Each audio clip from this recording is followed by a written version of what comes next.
एक बार गौतम बुद्ध और उनके भिक्षुओं को एक व्यक्ति ने आमंत्रित किया भोजन पर। जब बुद्ध और उनके भिक्षुओं ने भोजन कर लिया, तब व्यक्ति ने कहा, तथागत बुद्ध, मैंने यह भोजन अपने पिताश्री के कहने से करवाया है। उनकी तबीयत ठीक नहीं है, वह बीमार है, कृपया करके उन्हें आशीष दें। तथागत बुद्ध ने उन बूढ़े व्यक्ति को देखा और उनके पास गए। बुद्ध ने देखा कि यह व्यक्ति मृत्यु के नज़दीक है, उसका शरीर पीला हो गया है।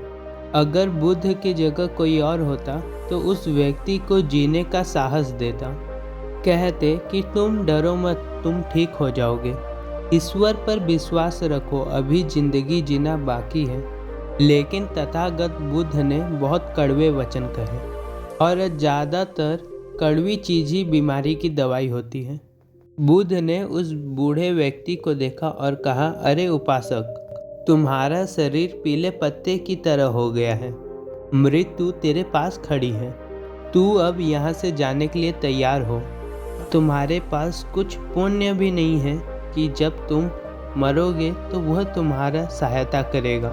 यहाँ बुद्ध कहना चाहते हैं कि तुम्हारे पास कुछ ऐसा चीज़ नहीं है, जब तुम मृत्यु को प्राप्त होगे वह तुम्हारा सहायता करेगा।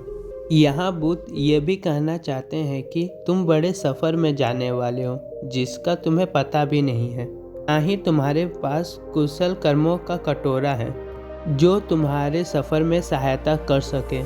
फिर आगे बुद्ध उस व्यक्ति को कहते हैं, तू इसलिए एक दीप बना, तुम साधना करो, तू मन को जान और निर्मल बन जा, तो तू दिव्य आरंभ भूमि को पा लेगा। बुद्ध उस व्यक्ति को मन की गंदगी को बाहर करने की बात कह रहे हैं। जो भी विचार हैं, भावनाएं हैं, द्वेष है, गुस्सा है, क्रोध है, अहंकार है, वह सब छोड़कर बुद्ध उन्हें निर्मल बनने को कह रहे हैं।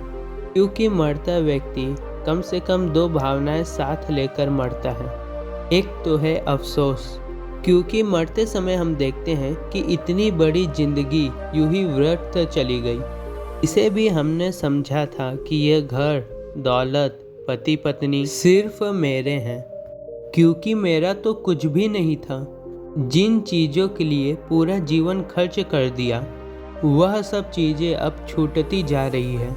इतनी मूल्यवान जिंदगी व्यर्थ ही चली गई। मैंने इस जीवन में सिर्फ क्रोध, नफरत और ईर्ष्या ही किया। मृत्यु के समय अफसोस की भावना से मन भर जाता है। दूसरी भावना है डर। वह अपने घर और शरीर को छोड़ना नहीं चाहता। मन सब कुछ पकड़ना चाहता है। डर से इच्छाओं का जन्म होता है। वह अपने बच्चों को देखना चाहता है, उनसे प्यार से बात करना चाहता है। वह डर के मारे अपने आसपास परिवारजन अपने पास रखना चाहता है, लोगों के हाथ पकड़ना चाहता है। मन यह सब छोड़ने को राजी नहीं, और लोग इतना डर जाते हैं कि मृत्यु के समय ज़्यादातर लोग बीमार हो जाते हैं और बेहोशी के हालत में ही मृत्यु को प्राप्त हो जाते हैं। तो बुद्ध उस व्यक्ति को मन को निर्मल बनाने की बात कह रहे हैं।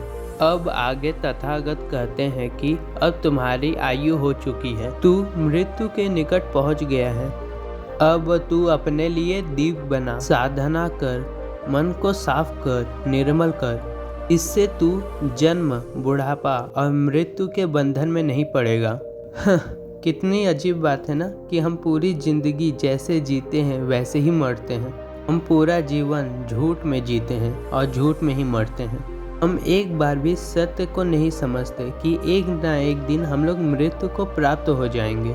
हम ऐसे ही जीते हैं कि ये शरीर, ये घर, ये परिवार सब कुछ अजर अमर है। यह सब चीज़ों के क्षणिक व्यवहार के बारे में हम लोग कभी सोचते नहीं, और ऐसे पूरा जीवन झूठ और अंधकार में जीते हैं। और जो व्यक्ति पूरे अंधकार में जिया हो, झूठ के सहारे चला हो, उसके सामने जब मृत्यु आएगी और जीवन की सत्यता दिखाई पड़ेगी, तब वह सत्य को झेल नहीं पाएगा। वह डरेगा और अफसोस करेगा, क्योंकि मृत्यु उसे सत्य दिखा रही है। उसने जीवन में कितने व्यर्थ झगड़े किए, बिना मतलब के लोगों से नफरत की, क्रोध किया, ईर्ष्या की, और जो व्यक्ति झूठ में ही जिया हो वह सत्य को निगल नहीं सकता। लेकिन फिर भी यह बुद्ध की करुणा है। बुद्ध मरते हुए व्यक्ति को झूठा दिलासा देने के बदले धम्म का मार्गदर्शन दे रहे हैं। बुद्ध उस आखिरी क्षण में भी आशा रख रहे हैं कि यह व्यक्ति जितना पास भी इसका समय है सत्य को यह जान ले, झूठ को छोड़ दे। अंतिम क्षण में भी अगर व्यक्ति यह सत्य का स्वीकार कर ले, मृत्यु का स्वीकार कर ले, तो कुछ संभावना है कि वह आगे का व्यक्ति का सफर कुछ अच्छा बीते।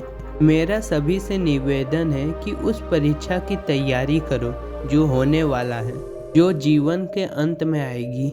वह परीक्षा है मृत्यु। यह अंतिम और आखिरी इम्तिहान है। अगर इस अंतिम इम्तिहान में आप पास हो गए तो जीवन मूल्यवान बन जाएगा और उसकी तैयारी अभी से ही करनी होगी। अभी से ध्यान शुरू करना होगा। मन को समझना शुरू करो।